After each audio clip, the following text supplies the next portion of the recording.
Greetings. Today, let us embark on a journey to uncover one of the most profound teachings of Buddhism, the concept of shunyata, or emptiness. Do not let the word mislead you. Emptiness does not signify a void, nor does it mean nothingness in the way we often imagine. It is, instead, a gateway to understanding life's deepest truths. Imagine a bowl I hold in my hands. You might say it is empty, for there is nothing inside it. But what does this emptiness mean? Does the absence of content make the bowl meaningless? Not at all. Its very emptiness makes it useful. It can hold water, rice, or flowers. Without its emptiness, it would serve no purpose. This is the essence of shunyata. It teaches us that everything exists not in isolation, but in relation to other things. A bowl's emptiness is not a lack, but a potential. Just as the bowl is defined by its capacity to hold, so too are we defined by our relationships, experiences, and interactions. Nothing exists independently. Everything arises due to causes and conditions. Take a flower, for instance. When you look at it, you see its vibrant colors and feel its fragrance. But is the flower just the petals, the stem, or the scent? Or is it the sunlight, the rain, and the soil that nurtured it? The flower cannot exist by itself. It is the coming together of countless elements. This interconnectedness is what emptiness reveals. Shunyata also asks us to look within. When we say I or me, we often think of a fixed, unchanging self.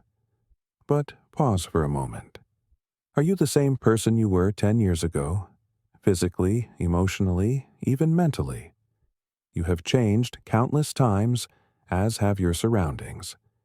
The self is not a solid entity, but a collection of ever-changing elements.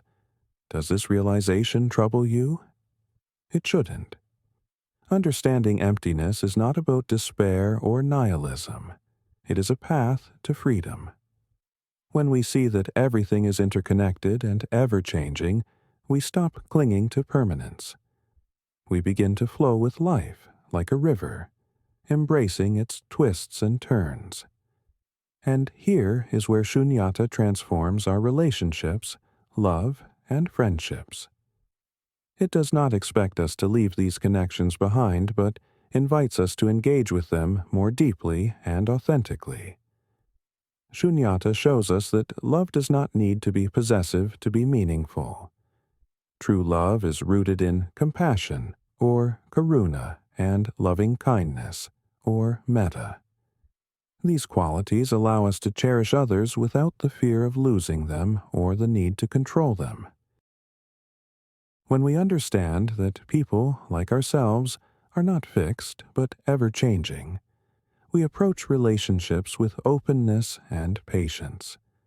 Shunyata teaches us that all bonds are a part of life's interconnected flow. They are not to be clung to, but neither are they to be rejected. Instead, we can nurture them with wisdom and kindness.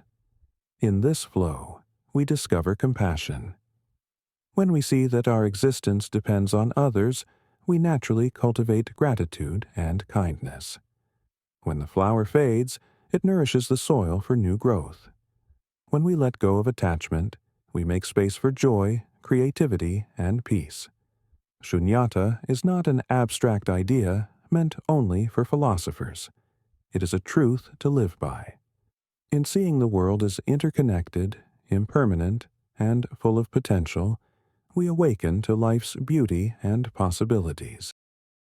In essence, practicing emptiness aligns with the core goals of Buddhism: to alleviate suffering, cultivate wisdom, and achieve liberation. It is not about negating existence, but about understanding it deeply and living with greater harmony and insight. Thank you for joining me on this journey. May the understanding of shunyata bring you peace and clarity in your life. Until next time, Walk gently on this infinite journey.